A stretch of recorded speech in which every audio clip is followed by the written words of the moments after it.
Praise God.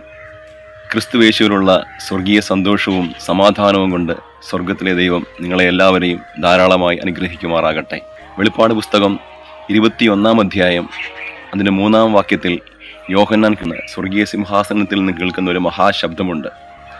ഇതാ മനുഷ്യനോടുകൂടെ ദൈവത്തിൻ്റെ കൂടാരം, അവൻ അവരോട് കൂടെ വസിക്കും, അവർ അവന് ജനമായിരിക്കും, ദൈവം താൻ അവരുടെ ദൈവമായി അവരോട് കൂടെയിരിക്കും, അവൻ അവരുടെ കണ്ണിൽ നിന്ന് കണ്ണുനീരെല്ലാം തുടച്ചു കളയും. പഴയ നിയമത്തിൽ ചില പ്രത്യേക സ്ഥലങ്ങളിലും ദൈവത്താൽ തിരഞ്ഞെടുത്ത ചില പ്രത്യേക വ്യക്തികളുടെ മേലും മാത്രം വ്യാപരിച്ചു കൊണ്ടിരുന്ന ഈ ദൈവസാന്നിധ്യം ഈ പുതിയ നിയമത്തിൽ, ഈ അന്ത്യകാലഘട്ടത്തിൽ അവൻ്റെ ബലത്തിൻ വല്ലഭത്തിൽ വ്യാപാരത്താൽ വിശ്വസിക്കുന്ന നമുക്ക് വേണ്ടി വ്യാപരിക്കുന്ന അവൻ്റെ ശക്തിയുടെ അളവറ്റ വലിപ്പം നമ്മൾ വിശ്വസിക്കുന്നുവെങ്കിൽ ഈ സാന്നിധ്യം എൻ്റെയും നിങ്ങളുടെയും കൂടെ ഇരിക്കും. നമ്മൾ എവിടേക്കും പിടിച്ചൊതുക്കപ്പെട്ടോ അവിടേക്കും ദൈവ ബോണ്ടേജുകളെ, ചില സ്ട്രോങ് ഹോൾഡുകളെയെല്ലാം പൊട്ടിച്ച് ആത്മാവിൻ്റെ ഒരു വലിയ സ്വാതന്ത്ര്യം നമ്മുടെ മേൽ പകരും. കർത്താവിൻ്റെ ആത്മാവ് എവിടെയുണ്ടോ, ദൈവ സാന്നിധ്യം എവിടെയുണ്ടോ അവിടെ ദൈവികമായ സ്വാതന്ത്ര്യം നമ്മളെ ബൈൻഡ് ചെയ്യുക, നമ്മളെ കെട്ടിയൊതുക്കുക, നമ്മൾ മുന്നോട്ട് പോകാതെ നമ്മളെ പിടിച്ചൊതുക്കിയ ചില ശക്തികളിൽ നിന്ന് ആ ദൈവത്തിൻ്റെ ആത്മാവ് നമ്മളെ പുറത്തു കൊണ്ടുവരും. ചില സാഹചര്യങ്ങളിൽ, ചില അവസ്ഥകളിൽ നിങ്ങൾ ഒതുക്കപ്പെട്ടെന്ന് തോന്നിയിട്ടുണ്ടോ?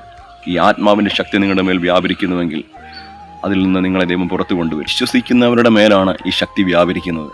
ദൈവത്തിൻ്റെ ആത്മാവ് എവിടെയുണ്ടോ അവിടെ അധികാരമുണ്ട്. ആത്മാവിൽ നിറഞ്ഞ് ചിലതിനോട് കൽപ്പിച്ചാൽ ചില തടസ്സങ്ങൾ മാറിപ്പോകും. വിശ്വാസത്താൽ ഈ മലയോട് ചാടി കടലിൽ പോകാൻ പറഞ്ഞാൽ അതങ്ങനെ സംഭവിക്കും. ഇന്ന് എന്നെ കേൾക്കുന്ന ജനത്തോട് ഞാൻ വിശ്വാസത്തോടെ പറയുന്നു, ഈ ആത്മാവിൽ നീ നിറയുന്നുവെങ്കിൽ നിന്നെ തോൽപ്പിച്ചതിനെ നീ തിരിച്ചു തോൽപ്പിക്കും, നിന്നെ തകർത്തതിനെ നീ തിരിച്ചു തകർക്കും, നിന്നെ ജയിച്ചതിനെ നീ തിരിച്ചു ജയിക്കും. ഈ ആത്മശക്തി ഈ ജനത്തിന് മേൽ ഞാൻ റിലീസ് ചെയ്യും. കർത്താവ് നമ്മളെ വിളിച്ചിരിക്കുന്നത്, കർത്താവ് ഈ ഭൂമിയിലേക്ക് വന്നത് നമ്മൾ തകർന്നും, നമ്മൾ ക്ഷീണിച്ചും, നമ്മൾ ദുഃഖിച്ചും നിരാശപ്പെട്ടും ഇരിക്കുവാനല്ല. സ്വാതന്ത്ര്യത്തിനായി ക്രിസ്തു നമ്മെ വിളിച്ചിരിക്കുന്നു. ആ ക്രിസ്തുവിൻ്റെ ആത്മാവ് നമ്മുടെ മേലുണ്ടെങ്കിൽ പിടിച്ചൊതുക്കുന്ന എല്ലാ ശക്തികളിൽ നിന്നും ദൈവത്തിൻ്റെ ആത്മാവ് നമ്മളെ പുറത്തു കൊണ്ടുവരും. നമ്മുടെ മുമ്പിൽ തടസ്സമായി നിൽക്കുന്ന ചില വൻമതിലുകളെ, ചില ചെങ്കടലുകളെ, ചില എരിഹോ കോട്ടകളെ ദൈവം പൊളിക്കുവാനിടയായിത്തീരും.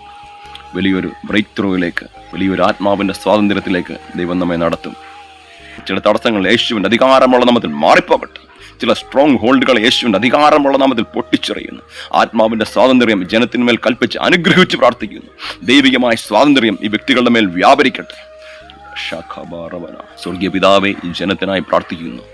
കർത്താവെ, ഇവരെ പിടിച്ചൊതുക്കിയിരിക്കുന്ന എല്ലാ സ്ട്രോങ് ഹോൾഡുകളിൽ നിന്ന്, വ്യാപാര പോരുകളിൽ നിന്ന്, ചില ബന്ധനങ്ങളിൽ നിന്ന് സ്വർഗത്തിലെ ദൈവം പരിശുദ്ധാത്മാവിൻ്റെ ശക്തി ഈ ജനത്തിന്മേൽ പകർന്ന് വലിയൊരു ആത്മാവിൻ്റെ സ്വാതന്ത്ര്യം ഈ ജനത്തിന്മേൽ കൽപ്പിക്കണമേ.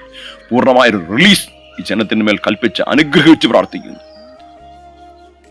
യേശുവിൻ്റെ അധികാരമുള്ള നാമത്തിൽ തന്നെ. ആമേൻ.